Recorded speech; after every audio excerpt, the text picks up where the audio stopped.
Hey there and welcome to the A.D.K Rock and Metal Network. Today we're going to be talking and doing some more of our bands that deserve your love. Today we're going to be doing Papa Roach and She Loves Me Not. Now this is quite an old track, coming back out in 2002.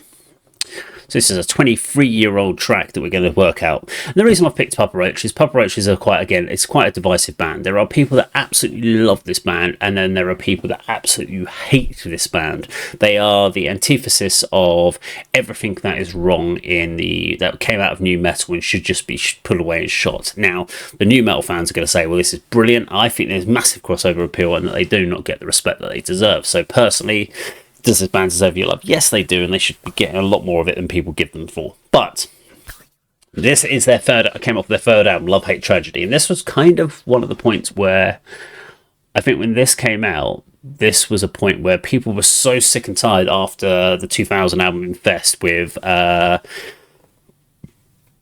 excuse me, I'm just sitting there trying not to have a heart attack while I'm doing this, but with things like Last Resort, which absolutely was saturated. And at 2000, you've got to remember, 2002 is when new metal basically died. That was the point. That was literally the year, I think, where people just went, we've had enough of new metal. And so because of that, Love, Hate, Tragedy and She Loves Me Not was absolutely taken off of it and just kind of gone, look, we've had enough. And new metal just went away very quickly. And it's a shame because actually with this and the follow-up Getting Away with Murder, I thought was a great album coming out in 2004. Paramore Sessions in 2006 were brilliant. Metamorphosis was great. Connection was great.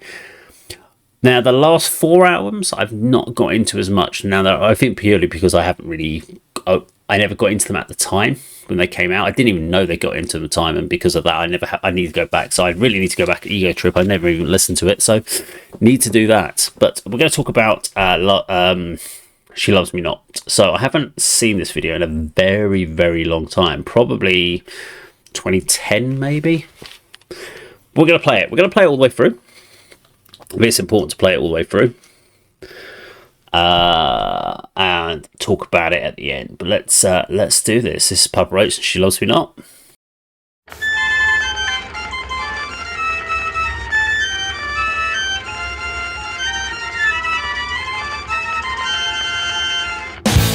When I see her eyes look into my eyes, then I realize that she could see inside my head.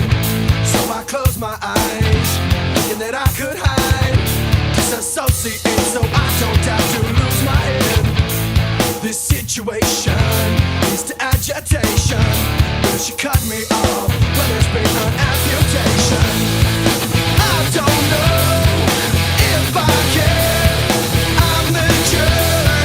Life's not fair. Fighting all the time. This is out of line. She loves me not. Loves me not. Do you realize I won't compromise? She loves me not. Loves me not. Over the past 5 years, I have shed my tears. I have drank my beers and watched my fears fly away. And until this day, she still swings my way. But it's sad to say, sometimes she says she loves me not. But I hesitate to tell her I hate this relationship. I walked out today, this is over. I don't know if I care. I'm the jerk. Life's not fair. Fighting all the time. This is out of line. She loves me not. Loves me not. Do you realize I won't compromise? She loves me not. Life's not fair.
Okay, there we go. Papa Roach and She Loves Me Not. Now, first of all, great video. Love it. It's so quintessentially early 2000s. Just looking at the filtering. So they've got this greenish industrial filter. This was used heavily by loads of bands, including bands like Linkin Park did it quite a lot in a lot of their filters.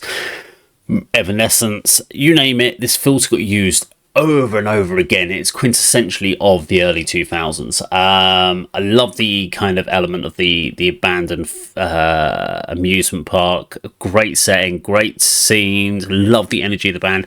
Song simple but really catchy. Obviously, now they say this was originally on the going to be put on the Last Resort, Infest album, but wasn't. They didn't think it was appropriate to put onto that particular album. But actually, I think it would have been a banger of a track. But they already had a great track in the sense Last Resort, so maybe it would have been too similar to it. So it kind of works well for Love Hate Tragedy.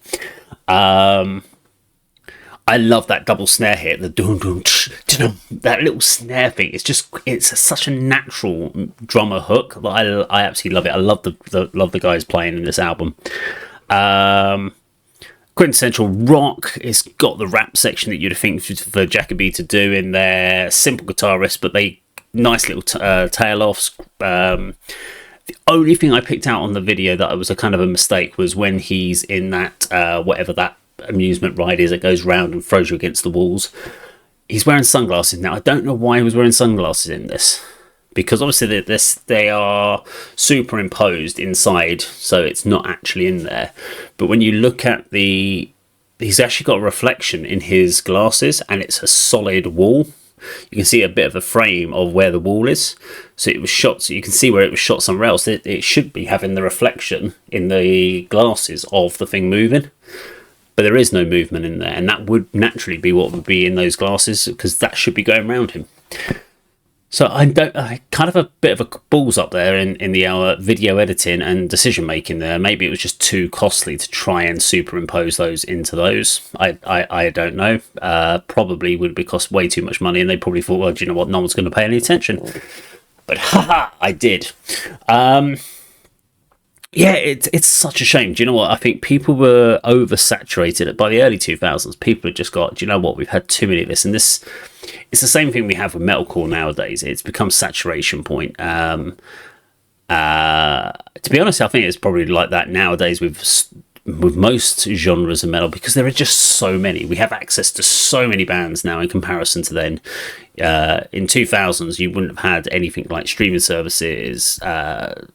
Access to so many things like things like YouTube and stuff. So just going out and finding new bands, it would be whatever the record labels put out to you. Whereas now you can just go out and find thousands and thousands of bands a day. I mean, we get at ADK, we get emails, I don't know, 15 to 20 emails a day of new singles, new albums by bands. And most of the bands, I've never heard of any of them. And it's a question of, have we got the time to go through them? Usually what will happen is I'll look at the genres and see if there's a genre that I'm more into. And it's usually if it's, we've got this black and slam death, I'm like, I'm not listening to that. No interest in it, because it's not for me. Or we've got this great US hard rock band, I'm going to be like, maybe I'll give it a quick listen and see if there's anything there for us. And if it's something that grabs my attention, we'll do a review of it. If it doesn't grab my attention, then I just skip it over it, because I'm never going to be infused about it. But for me, Papa Roach has quintessentially continued year after year, still knocking out the hits. But because of the fact that they had that big hit with Last Resort, they've never been able to get kind of back onto that level of playing field. Or maybe they didn't have the scope in their range. But But you have seen a bit of a turnaround where people use asking Jacoby to come over and do sort of collaboration works with them. We saw that with the band The Who from Mongolia, who they got them on to do on Wolf Totem. Now, some people didn't like that. I actually thought that was really good. I love the crossover. I do like it when bands and people interact. Did it add anything extra to the song? It did, as far as, like, yes, it had Jacoby doing some rapping over it, but it didn't actually change the song as far as the overall vibe of it. So you could take it or leave it, but I still thought it was a cool idea anyway. So, yeah, I don't know. I mean, Papa Roach, what do you think about the band? Were they effectively a big one-hit wonder type band with Last Resort? Was that the actual... Would they have been better to have a few smaller hits and built? Or should... I mean, if they'd come out maybe 5 years earlier with these sort of things and come out in the mid-90s... I mean, they did have that 1997 album. But if they'd come out with Last Resort in 96 and then this, would they have been bigger? I mean, they're still a big band, but would they have been even bigger? Would they have been up there with the Corns and the Limp Bizkits? I don't know. You let me know what you think in the comments down below. Thank you very much for watching. See you on the video sometime very soon. Take care.